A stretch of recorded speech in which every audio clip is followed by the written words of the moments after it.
आज श्री भगवान के द्वारा जनकपुर में शिव धनुष का खंडन हुआ और जब शिव धनुष खंडित हुआ तो आज श्री जानकी जी की जयमाल भगवान को समर्पित हुई।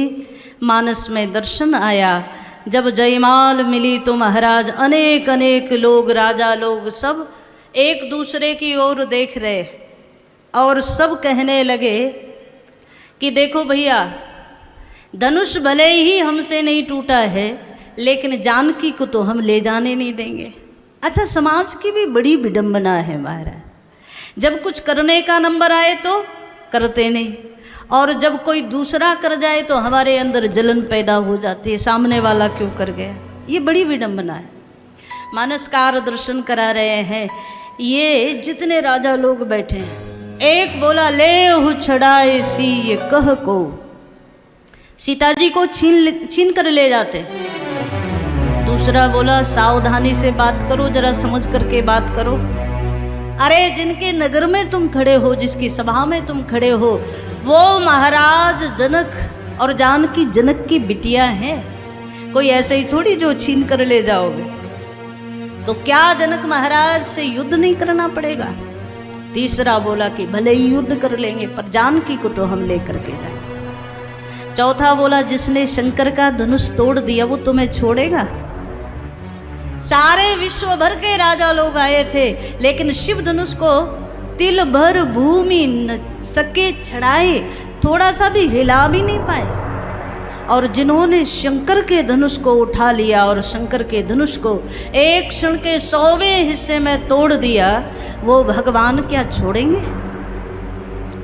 राजाओं ने कहा कोई बात नहीं, अगर भगवान भी युद्ध के लिए आएंगे तो हम राम जी से भी युद्ध कर लेंगे, लेकिन हम जानकी को छीन करके लेकर के जाएंगे। तो मानस में दर्शन आया, दो चार ने अपने अपने अस्त्र शस्त्र उठा लिए, धनुष बाण उठा लिए, और उसी समय जब सब अपने अपने जो दुष्ट बुद्धि राजा थे उन्होंने अपने अपने हथियार उठाए, उसी समय ते ही अवसर, उसी अवसर की घटना है, श्री परशुराम जी महाराज का आगमन हो रहा है और मानसकार बड़े सुंदर भाव से दर्शन करा रहे हैं। जितने राजाओं ने हाथ में अस्त्र शस्त्र उठाए थे, ये सब दुष्ट बुद्धि राजा है, जो कर्म नहीं कर पाए, जो शिव धनुष को उठा नहीं पाए, वो सब दुष्ट बुद्धि राजा।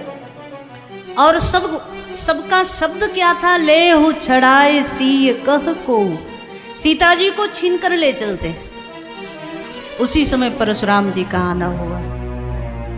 समाज में हर समय पर सद्बुद्धि और दुर्बुद्धि का युद्ध चलता रहा है। समाज में सतयुग से लेकर कलयुग तक हमेशा ये युद्ध बराबर चलता रहा है महाराज, धर्म और अधर्म का। अधर्म की शक्तियां कब तक प्रबल रहती हैं जरा बताओ? जब तक धर्म शक्तिशाली रूप में सामने नहीं आता तब तक अधर्म की शक्तियां बलवती रहती हैं।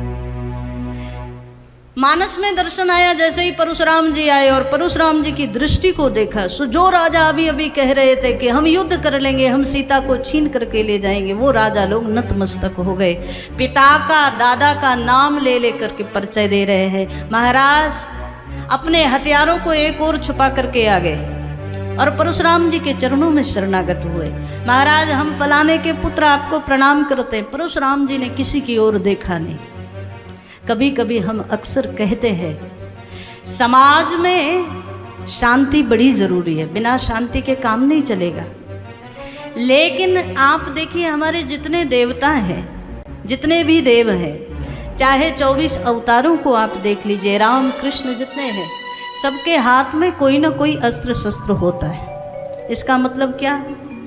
कहा महाराज सनातन से ज़्यादा शांति की बात कोई नहीं करता। राम जी भी आखिरी रावण से युद्ध न हो इसके लिए आखिरी बार अंगद को भी भेज करके प्रयास करते हैं। लेकिन जब दुर्बुद्धि न माने, जब अधार्मिक लोग न माने, तब धर्म की रक्षा के लिए युद्ध भी जरूरी है, और ये सनातन में कहा गया है। आज परशुराम जी महाराज वो योद्धा है जिन्होंने दुराचारी है वंशी राजाओं के लिए अस्त्र शस्त्र उठाया। मानस में दर्शन आया, परशुराम जी के चरणों में सब शरणागत बने। बीच सभा में परशुराम जी का आगमन हुआ। जनक महाराज ने प्रणाम किया, जानकी जी को प्रणाम कराया, भगवान श्री राम लक्ष्मण जी ने प्रणाम किया, विश्वामित्र जी और परशुराम जी एक दूसरे से मिले, महात्मा लोग, इतना सब सहज हुआ। इसके बाद परशुराम जी ने जनक जी से पूछ लिया, जनक तेरी सभा में इतने क्षत्रिय लोग एक साथ? जनक जी ने हाथ जोड़े, महाराज बिटिया का स्वयंवर करना था, उस स्वयंवर में इन सबको आमंत्रित किया है, सबको बुलाया है। अच्छा, स्वयंवर में क्या शर्त थी? वीर शुल्का है श्री जानकी जी। महर्षि वाल्मीकि कहते हैं वीर्य का शुल्क दे करके भगवान से पाणी ग्रहण हुआ जानकी जी का। तो क्या शर्त थी? जनक महाराज ने कहा कि सबके मध्य में शिव धनुष रखा गया, जो शिव धनुष को तोड़ेगा उसको जानकी मिलेगी। और इतना ही जनक बोल पाए, इसके आगे की बात जनक जी बोल ही नहीं पाए। परशुराम जी ने तब तक मुड़ करके देखा, सभा के मध्य में एक मंच है, मंच पर धनुष के 2 टुकड़े पड़े हुए हैं, शंकर जी के धनुष के। सो भयंकर क्रोध में आ गए और मानस में दर्शन आया। सीधा जनक को ही संबोधित करते हुए परशुराम जी बोल पड़े, रे मूढ़ बुद्धि जनक, क्या तुझे पता नहीं है शिव देवों में देव महादेव है, और महादेव शिव के इस विशाल धनुष को, इस महान धनुष को तूने एक बेटी के विवाह के लिए तोड़वा दिया। भयंकर क्रोध में बोले वचन कठोरा, बोले वचन कठोरा, जनक धनुष कहे तोरा, जनक धनुष कहे तोरा, देख दिखाओ मूढ़ नत आजू, देख दिखाओ मूढ़ नत आजू, उल्ट वही रह लही तब राजू, उल्ट वही रह लही तब राजू। अति ऋष बोले वचन कठोरा, कहू जड़ जनक धनुष के ही तोड़ा। किसी में साहित्य में ऐसा कहा गया, किसी भी चीज में अति जुड़ जाए मतलब वो भयंकर हो गया। तो अभी अभी तो सहज भाव से आए थे, लेकिन शिव धनुष के टूटने की बात सुनी तो अति ऋष बोले। जनक महाराज को संबोधित किया तो कोई महाराज जनक नहीं, कोई ज्ञानी जनक नहीं, मूढ़ जनक, ये बता शिव धनुष को किसने तोड़ा। भरी सभा में सब राजा लोग अपने अपने स्थान पर बैठे हैं। अब एक क्षण के लिए उस समय की कल्पना भर करो, जब शंकर जी का धनुष किसी राजा से नहीं टूटा था, पृथ्वी भर के शक्तिशाली राजा लोग आए थे, जब शिव धनुष नहीं तोड़ पाए तो सबके मन में कहीं ना कहीं पीड़ा थी, दुख था, हमसे धनुष नहीं टूटा, हमसे टूट जाता तो अच्छा रहता। और संत जन तो ऐसा कहते हैं, अपने अपने इष्ट को सबने प्रणाम किया था ना, चले इष्ट देवन सिर नाई। राजा लोग धनुष तोड़ने के लिए जा रहे हैं तो सब अपने अपने इष्ट देव को प्रणाम करके जा रहे हैं, लेकिन धनुष नहीं टूटा तो अपने अपने जिन इष्ट को प्रणाम किया था उनको 2-4 सुनाई भी जरूर होगी। ये सहज स्वभाव है। हम माला करें, हम जप तप करें, हम साधन करें और उसके पीछे कोई कामना हो, इस कामना से किया है और वो कामना पूरी ना हो तो कल मंदिर में जाकर भगवान को सुनाकर भी आते हैं, आपका पूजा पाठ सब बेकार है, कहीं कुछ नहीं। ये स्वभाव है संसारियों का। तो 2-4 ने तो अपने इष्ट देव को भी कहा कि महाराज क्या फायदा आपका भजन करने का जब शिव धनुष हमसे नहीं टूटा।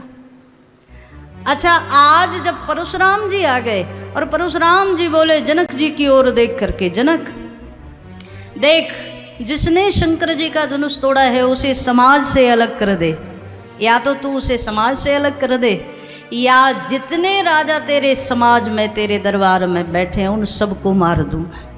और जैसे ही कहा सबको मार दूंगा, तो देखो राजाओं की मनस्थिति, जब धनुष नहीं टूटा तो अपने अपने इष्ट देव को 2-4 शब्द सुनाए कि आपका भजन का कोई लाभ नहीं, जब शिव धनुष हमसे नहीं टूटा, काम ही नहीं हुआ। बाद में परशुराम जी बोले किसने तोड़ा, तो मन में थोड़े खुश हुए, चलो ठीक है धनुष हमसे नहीं टूटा, पर जिसने तोड़ा अब उसका नंबर है। राम जी की ओर सब देख रहे। और तब तक तीसरी बात परशुराम जी बोले कि जितने राजा बैठे हैं उन सबको मार दूंगा।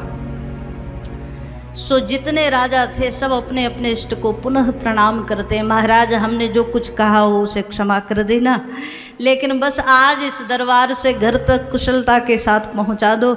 एक तो शंकर जी का धनुष नहीं टूटा हमसे, दूसरा बिना तोड़े की सजा मिल रही है। ये महात्मा, ये परशुराम जी महाराज तो बिना तोड़े ही हम सबको मारने को तैयार है।